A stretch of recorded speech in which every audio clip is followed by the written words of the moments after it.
Hey everybody, welcome back. Today we are going to be wear testing the MAC Studio Fix Plus foundation. This iconic looking compact is from MAC Cosmetics, and this is the Studio Fix Powder Plus foundation. You get 15 grams of product. It retails for 35 Canadian dollars. I have the color NW13. This product is made in the USA. You can flip up, there's a mirror and the foundation, and then you can keep flipping it up, and it actually comes with a sponge as well. Now they do recommend you replace the sponge every so often. I think it's like 3 months or whatever, but I feel like using the sponge, it really picks up dry skin and makes me flaky. Alright, so this foundation has so many claims, you guys. A lot of them are for 12 hours, which is perfect because, of course, we're doing a 12-hour wear test. But let me read you out what the website, MAC website, says. So it's supposed to be a one-step powder and foundation that gives skin a smooth, flawless, all-matte finish, medium to full coverage, and a velvety texture, allowing your skin to breathe. Long-wearing, color-true, non-caking, non-streaking, non-setting or creasing, and non-fading for 12 hours. It's available in a wide range of colors. It's supposed to be photo-friendly, non-drying. It's supposed to control your oil, reduce the appearance of your pores. What doesn't this foundation do? It says to apply to a well-moisturized and prepped skin with a fluffy brush for a lighter coverage, or apply with the sponge applicator for more coverage. And then it says try finishing your application with a light veil of Fix Plus to give your skin a fresh, skin-like appearance. I don't know, you guys. I'm not an expert at makeup. I'm just a gal out there. And I always thought I have neutral, cool skin. And I guess MAC is always opposite of everybody else, because this NW13 is neutral warm. Listed NW neutral warm. And they describe it as being a light beige with rosy undertone for light skin. So I think MAC is opposite than everybody else, because everybody else considers golden warm and rose cool, and MAC considers golden undertones cool and rosy undertones warm. I actually selected this shade based off of matches from other foundations on Sephora's website, which has always worked out really well for me, a lot better than me trying to guess or match my own skin tone. So this is what the computer suggested, and I shall of course obey. And I think it's a pretty good match. So it does suggest to apply it with a fluffy brush. I'm going to go the opposite route. I'm going to use this pretty dense Tarte brush, which I normally use for my powder foundations, because I want a fuller coverage, but I don't want to disturb dry areas on my face that I think a sponge can really stir up when you're applying a powder as opposed to like a liquid. That being said, my face is really well moisturized. I've got lots of moisturizer on, and we are ready to go. So I'm just going to pick up some foundation and get applying. I kind of treat it almost like a mineral foundation, where like I pick a little bit up. By a little, for this foundation, I mean quite a bit. And then just really buff it into the skin.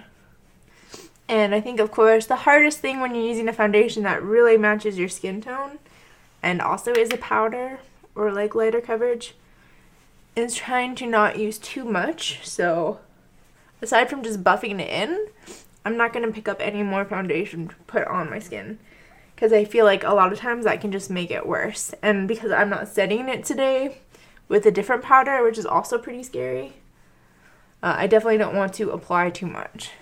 I will, however, grab a tiny little brush and apply it to anywhere where I feel like I need just a little bit more coverage.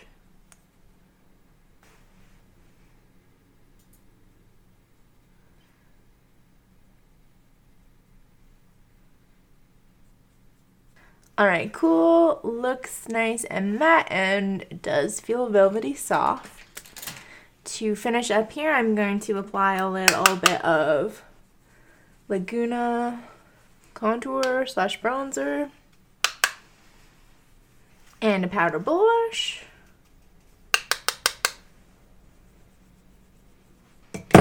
And I feel like my skin still has a nice fresh glow to it, but we might as well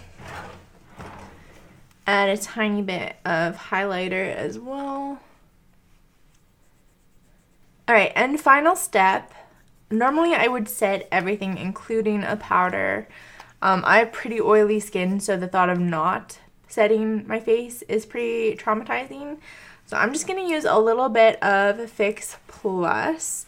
This is the Prep and Prime Fix Plus in Rose flavor. Perfect, and with that, MAC promises, they promise, I'm not going to just oil this all off in the next 12 hours. So what is it right now? 10 o'clock. I'm going to pop over to natural light to let you take a look at my skin under natural light conditions. And then we will wear test this for the next 12 hours. I'll check back in at the end of the night and tell you my final thoughts. Let's go.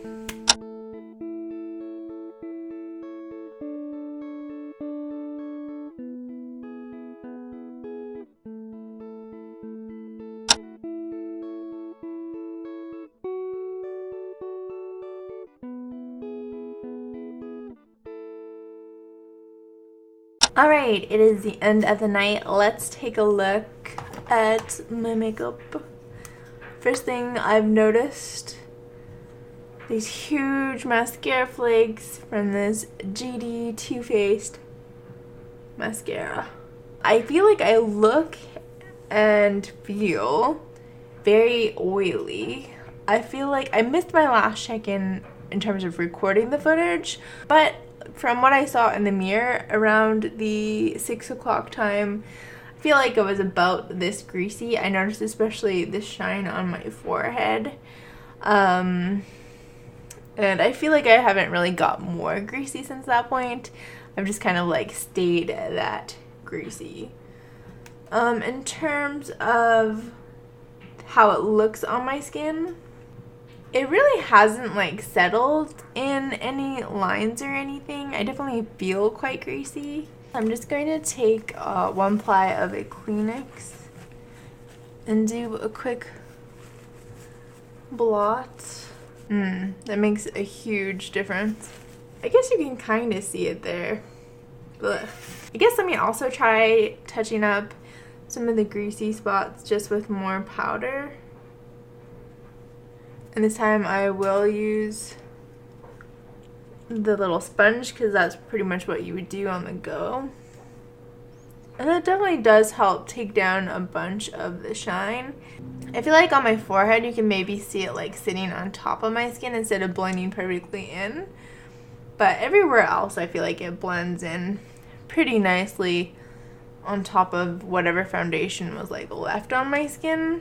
I really expected, having worn this a couple times before, that it would start like creasing in some of my spots, but maybe just it creases more when I wear it on top of other products. But maybe when I wear it all by itself, it creases less, you know? Sometimes that happens. Products are just like incompatible. I also just kind of want to see how much product is left on my skin on places where I didn't just retouch. And yeah, you could definitely see there was still product. I feel like you can really still see my bronzer and blush fairly decently. So it definitely did last all day as well. I think most of all, this is one of the best color matching shades that I've ever had, which kind of makes it confusing for me to like see if it actually did anything, which like taking it off, it definitely did do a big difference in terms of like smoothing, making everything look nice and even. But really an impressive color range. They have so many shades, and I think it recently expanded even more. Like I think NW13 is a fairly recent shade, like within a year or two. So I definitely think with the right application method and properly prepped moisturized skin, this is really good in terms of not kicking up your dry spots, but also wearing fairly decently when you have really oily, dry combo skin. It's really quick and easy to apply in the morning with a brush, and like a lot of powder foundations, if you just quickly go back in and touch up the spots that need a bit more coverage, when you go in with a smaller brush, you can really see that coverage build up. It really did look like skin. I did enjoy setting it with Fix Plus. I definitely would recommend that with any type of setting spray, just to take the cakiness down. My skin felt velvety and smooth, very nice. And I think if you don't mind, I'm going to call it a greasier looking skin, but more of a dewy look, then you probably wouldn't even need to really retouch during the day. I probably should have retouched when I started feeling a little bit greasier throughout the day. But yeah, I just did not have time today to touch up or anything. Conclusion, I like this powder foundation a lot more than I expected. It is a better deal for sure than like this Tarte foundation or other powder foundations, just because you get so much product. And just the nature of powder products, you tend to, I guess I tend to not go through them as fast as like liquids. So they do last a very long time, and it's nice that you can keep it with you on the go, the exact same product, or like if you bought one for your bag and one for your desk, you know, it's going to be a perfect color match. It's going to take down your shine. It's going to be really good. So yeah, overall I have to say I really enjoyed wearing the MAC Studio Fix Powder Plus Foundation. And again, this is one of the ones you can layer on top of like a BB cream, or just a really lightweight like liquid or cream foundation to set it, and to give yourself a little bit more coverage as well. So overall, I think you should check it out. It's also not scented or anything. It's just like a really basic, good, stable product that you should check out, in my opinion. And you can also get MAC at Sephora now, which is pretty convenient. Personally, I hated going into MAC stores to pick up products because I don't like talking to the salespeople. I'm like too introverted to want to be color matched in store or anything. I'd rather do all my research online so I don't have to like go through that process. And like ordering from MAC's website was a little bit more of a pain. I didn't like their shipping method, so I really like that they're at Sephora now. Well, I think that's it for today. I don't think I have anything else to say about this foundation. It's another super old classic product. If you haven't checked it out, I would recommend you check it out. Overall, I'm going to give this powder foundation a 5 out of 5. Maybe a 4.5 out of 5, because occasionally I will notice it creasing, depending on what I have it layered on top of. And I do go through like random liquid foundations. I haven't really like figured out what is causing that. But on a day like today where you're wearing it as your main product, it's reliable, long-lasting, all their claims held up, except for maybe oil control. A little heavy feeling with that oil, but like a quick retouch and you are back and ready to go, and you could just layer it back up to continue with your evening. And this was after 12 full hours, so I'm really actually quite happy with the performance. If you have tried MAC Studio Fix Powder Plus Foundation, let me know what you think about it down in the comments below. Have you tried any other MAC compact powder, pressed powder type products? I remember in high school I had a MAC blot powder in my bag. Was it high school or university? I don't know. And oh man, I had that thing for like 5 years, and I was like slowly wearing it down to pan before I knew what like Project Pan was or anything. I think it probably fell apart, or I lost it before I finished it up. But yeah, I'm totally rambling again. It has been the end of a long day. I am so excited to take off the rest of my makeup and hop into bed. If you enjoyed today's beauty video, make sure you give me a thumbs up. Subscribe down below for more beauty videos from me. I put out new beauty videos every Monday, Wednesday, and Friday, and I would be delighted if you could join me. I'm also delighted by my beautiful patrons who help bring these videos to you guys. Thank you for watching, sharing, liking, commenting, I don't know, just being there for me, you know. I really appreciate it. And with that, I will see you all in my next beauty video. Bye for now.